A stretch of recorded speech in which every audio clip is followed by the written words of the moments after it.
கர்த்தருக்கு ஸ்தோத்திரம். இன்றைய காலை மன்னா. கீழ்ப்படுத்துவதில் உள்ள ரகசியம். தேவன் அவர்களை நோக்கி, நீங்கள் பழுகி பெருகி பூமியை நிரப்பி அதை கீழ்ப்படுத்தி ஆண்டு கொள்ளுங்கள் என்று சொல்லி தேவன் அவர்களை ஆசீர்வதித்தார். ஆதியாகமம் 1:28. குழந்தை பிறப்பதற்கு முன்னதாகவே பெற்றோர் அதற்கு தேவையான எல்லாவற்றையும் ஆயத்தப்படுத்தி வைப்பது போல மனிதனுக்கு தேவையான எல்லாவற்றையும் அவனை சிருஷ்டிப்பதற்கு முன்னதாகவே தேவன் சிருஷ்டித்து விட்டார்.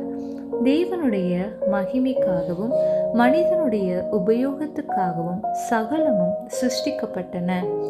ஆனால் தேவ மகிமை மனிதனை விட்டு விலகிய போது தேவன் சிருஷ்டித்தவைகளை அவன் தவறாக உபயோகிக்கவும் துர்பிரயோகம் செய்யவும் ஆரம்பித்தான். உதாரணமாக திராட்சை பழச்சாறு புளிக்க வைக்கப்பட்டு மதுபானமாக மாற்றப்படுகிறது. ஆகவே முள்ளும் குறுக்கும் முளைத்தெழும்ப ஆரம்பித்தன.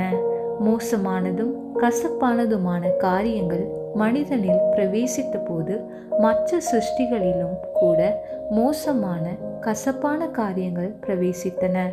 நாம் நல்லவர்களாகவோ அல்லது மோசமானவர்களாகவோ மாறும்போது நம்மை சுற்றியுள்ள யாவரும் அதற்கேற்றவாறு மாறுவதாக நாம் காண்போம்.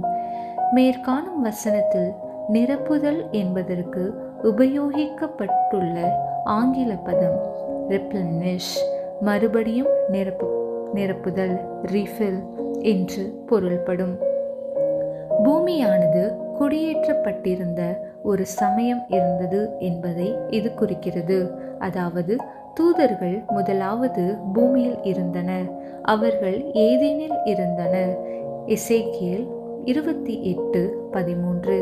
சில தூதர்கள் பெருமை நிமித்தமாக விழுந்து போயினர்.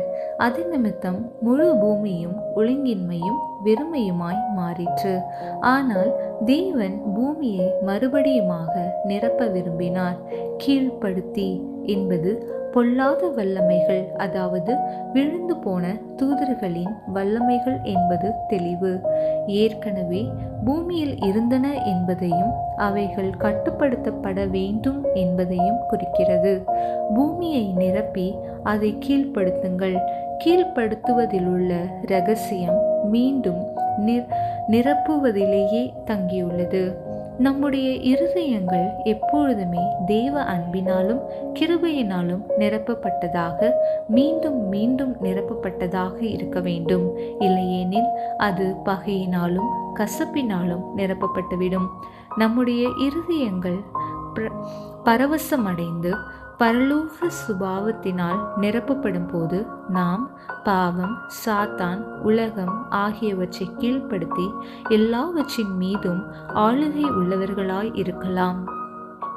ஆமீன்.